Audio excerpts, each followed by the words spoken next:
Study YouTube channel में आप सभी का स्वागत है। सुबह के इस वीडियो में भिन्न भिन्न समाचार पत्रों पर भिन्न खबरें छाई होती हैं जो विद्यार्थियों के लिए अत्यंत आवश्यक होती हैं, और इस वीडियो में अन्य भर्तियों के बारे में भी बताया जाता है जो भी आगामी शुरू होने वाली होती हैं।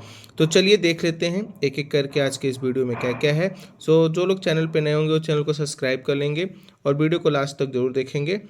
तो आइए नज़र डालते हैं आज की हेडलाइंस पर। सबसे पहले हाईकोर्ट भर्ती का एडमिट कार्ड जारी हो गया है।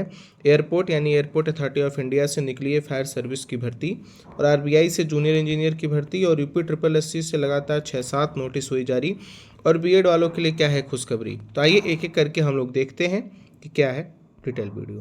तो सबसे पहले हम बात करेंगे बीएड वालों के लिए खुशखबरी क्या है। तो यहाँ से देखिए कुछ आपके लिए एक अच्छा सा मैसेज है बीएड वालों के लिए। लिखा है कि शिक्षा निदेशक माननीय यहाँ पे सेवा में समस्त मंडली संयुक्त शिक्षा निदेशक उत्तर प्रदेश, पत्रांक संख्या यहाँ पे पड़ी हुई है। देखिए कल की डेट पड़ी हुई है 30 दिसंबर को, कल शाम को नोटिस जारी हुई थी। लिखा है विषय अशासकीय सहायता प्राप्त माध्यमिक विद्यालयों में शासन द्वारा निर्धारित जनशक्ति के सापेक्ष सृजित कार्य रिक्त की सूचना उपलब्ध कराए जाने के संबंध में। यानी कि जितने भी अशासकीय सहायता प्राप्त माध्यमिक विद्यालय हैं उसमें कितने रिक्तियां हैं, कितने बच्चे हैं, कितने लोग वहाँ कार्य कर रहे हैं, कितने शिक्षक हैं, सारी चीज़ों का विवरण मांगा गया है। लिखा है महोदय उपयुक्त विषय की ओर आपका ध्यान आकृष्ट कराते हुए उल्लेखित करना है कि अशासकीय सहायता प्राप्त माध्यमिक विद्यालयों में शासक द्वारा निर्धारित जनशक्ति के सापेक्ष सृजित कार्य की सूचना उपलब्ध कराए जाने के निर्देश करें। अतः दिनांक 31/3/2025 यानी 31/3 तक सेवानिवृत्त होने वाले लगभग 31 मार्च 2025 तक का विवरण मांगा गया है। ठीक है, होने वाले रिक्ति के सम्मिलित में होने हुए कृपया निम्न रूप को अपने मंडल के संक्रिय सूची में 31/12 को पूर्वाह्न 11 बजे तक निश्चित रूप से उपलब्ध कराने का कष्ट करें। यानी आज जो 31/12 है, ठीक है, आज लास्ट डेट है। आज तक इनको बता देना है कि कितनी आपके यहाँ रिक्तियाँ हैं। आइए देखते हैं कि वो रिक्तियाँ क्या क्या है। देखिए यही चीज़ है, इनको आज यहाँ पे भेजना है। तो देखिए यहाँ पे मंडल का नाम है, जनपद का नाम है, कौन से मंडल में कौन से जनपद, इनको बताना है। सृजित क्या है, कार्यरत क्या है और रिक्त क्या है। प्रधानाचार्य के कितने पद सृजित हैं, कार्यरत कितने लोग हैं और रिक्त कितने लोग हैं। प्रधानाध्यापक किसी तरह से पूछा गया है कि रिक्तियाँ कितनी हैं, कार्यरत कितने हैं। प्रवक्ता का, सहायक अध्यापक या टीजीटी, तो इन सबों का। और लिपिक का यानी लिपिक मतलब बाबू होते हैं, बाबू कितनी पोस्ट खाली है। साथ में देखिए चतुर्थ श्रेणी की भी वैकेंसी है। और लास्ट में लिखा है सहायक अध्यापक संबद्ध प्राइमरी विभाग, यानी जिस विद्यालय में 1 से लेकर के 12वीं तक कक्षा चलती हैं उसमें प्राइमरी से भी डाटा इनसे मांगा गया है कि कितने पद सृजित हैं और कितने लोग कार्य इसमें कर रहे हैं, कितने शिक्षक और कितने पद रिक्तियाँ में हैं।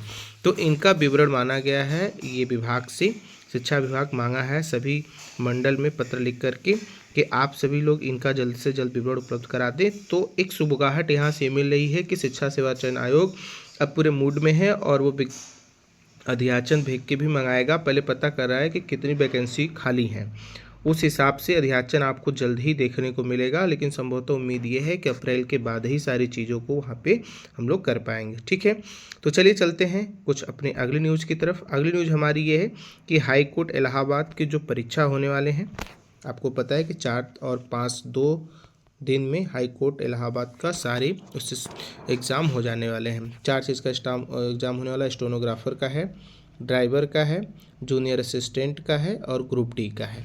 तो ये एग्ज़ाम आपके 4 और 5 दिसंबर को होना है। तो उसका एडमिट कार्ड जारी कर दिया गया। एडमिट कार्ड जारी करने के कुछ प्रोफार्मा इस तरीके से, आप एप्लीकेशन नंबर या और करके लिखा या ईमेल आईडी जिसने वो आप रजिस्ट्रेशन किए हैं वो ईमेल आईडी डाल के डेट ऑफ बर्थ सबमिट करके कैप्चर डाल के सबमिट करेंगे, आपका एडमिट कार्ड डाउनलोड हो जाएगा।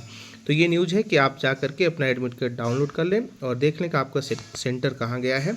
उस हिसाब से आप अपने टाइम के अकॉर्डिंग अपने सेंटर पर पहुँचिएगा।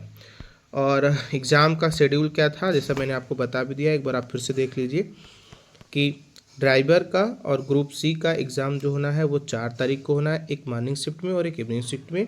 जबकि स्टेनोग्राफर और ग्रुप डी का जो एग्ज़ाम होने वाला है वो 5 तारीख को होने वाला है, और एक मॉर्निंग शिफ्ट में और इवनिंग शिफ्ट में। ठीक है, तो ये था हाई कोर्ट से संबंधित कुछ न्यूज़। आगे चलते हैं अगली न्यूज़ की तरफ अपने।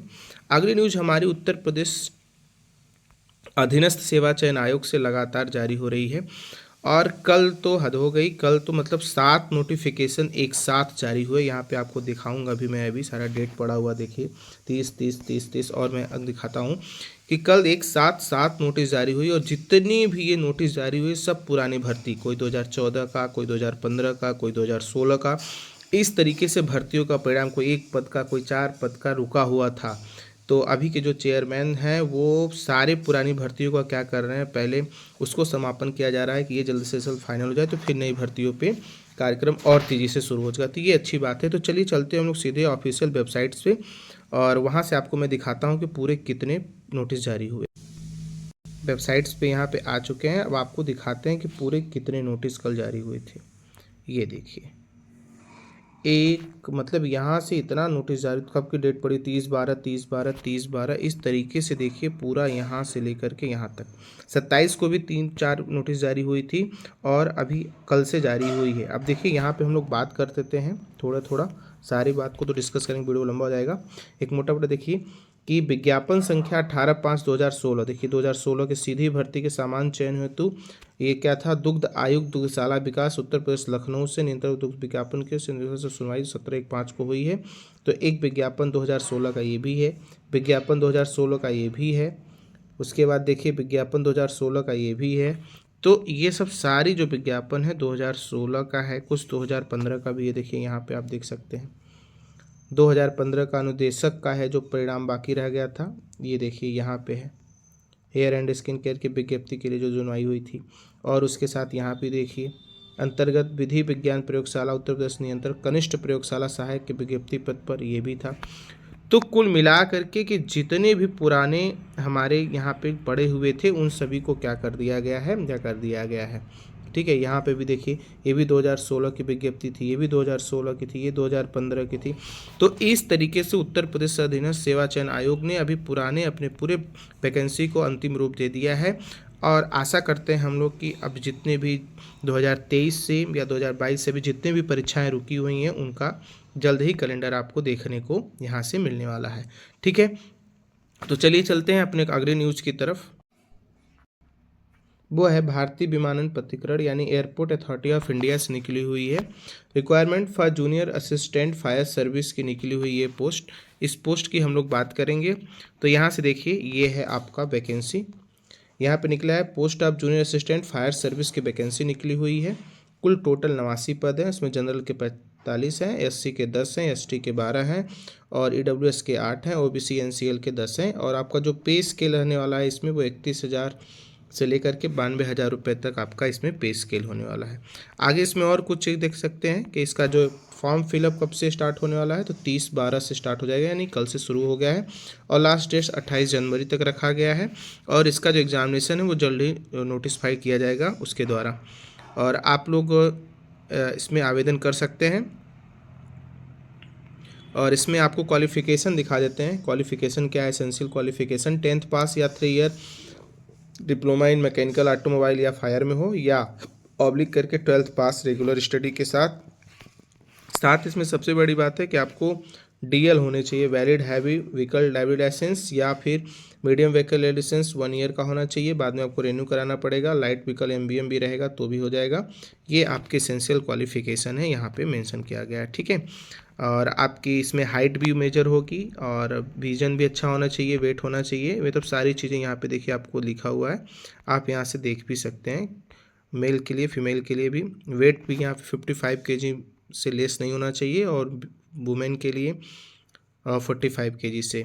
इसका आपका एग्जामिनेशन प्रोसेस क्या है, आइए एग्जामिनेशन प्रोसेस देख लेते हैं।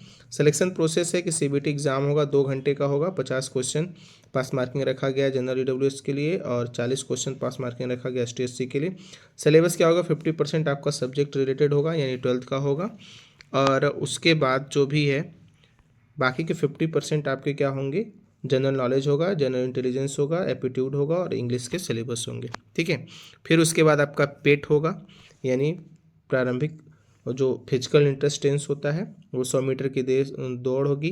फिर लिफ्टिंग होगा, 50 मीटर का बैग उठाना होगा, पोल क्लाइंबिंग है, रोप क्लाइंबिंग है और लेडर क्लाइंबिंग है। इस तरीके के ये सारा चीज़ें यहाँ पे आपको दिया गया है। ठीक है, इसमें कितने टाइम में क्या आप कर लेंगे तो कितना आपको मार्क्स मिलने वाला है।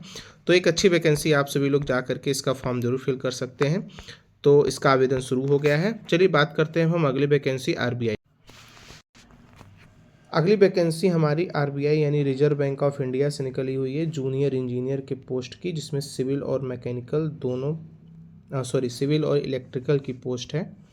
इसके लिए यहाँ से 11 पोस्ट पे निकाली गई है वैकेंसी। आइए देखते हैं कि वो क्या क्या है, कैसे सारी चीज़ें। यहाँ पे देखिए लिखा हुआ कि इसका आवेदन कल से ही शुरू हो गया है, 30 दिसंबर से आवेदन शुरू हो गया, 20 जनवरी तक आवेदन रहेगा। ठीक है, टेंटेटिव एग्ज़ाम डेट भी इसमें दे दी गई है, 8 फरवरी को आपको इसका एग्ज़ाम होने वाला है। और आपका एग्ज़ाम सीवीटी होगा। और इसमें वैकेंसी दिखा देते हैं आपको क्या है। देखिए यहाँ पे है सिविल की वैकेंसी। तो सिविल की टोटल 7 पोस्ट हैं। यहाँ पे आप देख सकते हैं कि एससी में 1 है, एसटी में 1 है, ओबीसी में 1 है।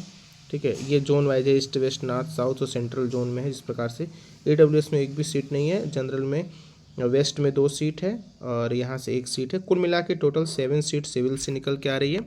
और जो इलेक्ट्रिकल से है, इलेक्ट्रिकल से वो 4 सीट है। यहाँ पे आपको ये 4 सीट दिख रही है इलेक्ट्रिकल ब्रांच से। तो टोटल 11 पदों पे आपको यहाँ पे आवेदन मांगा गया है। और इसका जो क्वालिफ़िकेशन है, क्वालिफ़िकेशन आपका डिप्लोमा या फिर बीटेक होना चाहिए। और अगर आप हैं तो आपको इसमें क्या कहते हैं, यहाँ पे देखिए पोस्ट भी लिखा है जूनियर इंजीनियर सिविल के लिए और जूनियर इंजीनियर इलेक्ट्रिकल के लिए। आपका जो एसेंशियल क्वालिफ़िकेशन है, एसेंशियल क्वालिफ़िकेशन आपको डिप्लोमा होना चाहिए सिविल या इलेक्ट्रिकल में, या तो फिर बीटेक होना चाहिए।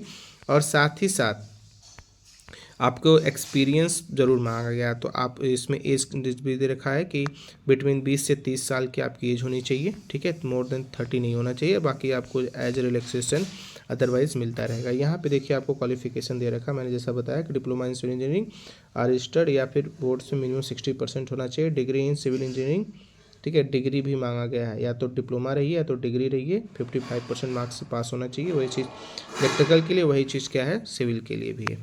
ठीक है, तो ये है क्वालिफिकेशन। आप जा करके आप फॉर्म फिलअप कर सकते हैं। सिलेक्शन प्रोसेस वही है, सीबीटी एग्जाम होगा, आपके सिलेबस से होगा। यहाँ पे देखिए सिलेबस भी दिखा दिया गया है कि इंग्लिश लैंग्वेज होगा, इंजीनियरिंग डिसिप्लिन, आप सिविल से हैं तो सिविल के, और इलेक्ट्रिकल से हैं तो इलेक्ट्रिकल के, और फिर जनरल रीजनिंग एंड रीजनिंग के क्वेश्चन होंगे। तो टोटल 180 क्वेश्चन होंगे, 300 नंबर के होंगे, 150 मिनट आपको समय दिया जाएगा। तो ये था आज का आरबीआई की वैकेंसी के बारे में था नॉलेज। चलिए चलते हैं अपने। तो ठीक है दोस्तों, ये था आज का वीडियो कैसा लगा कमेंट करके जरूर बताएं। मिलते हैं अगले वीडियो में, तब तक के लिए आप सभी लोग अपना ख्याल रखें। जय हिंद, वंदे मातरम।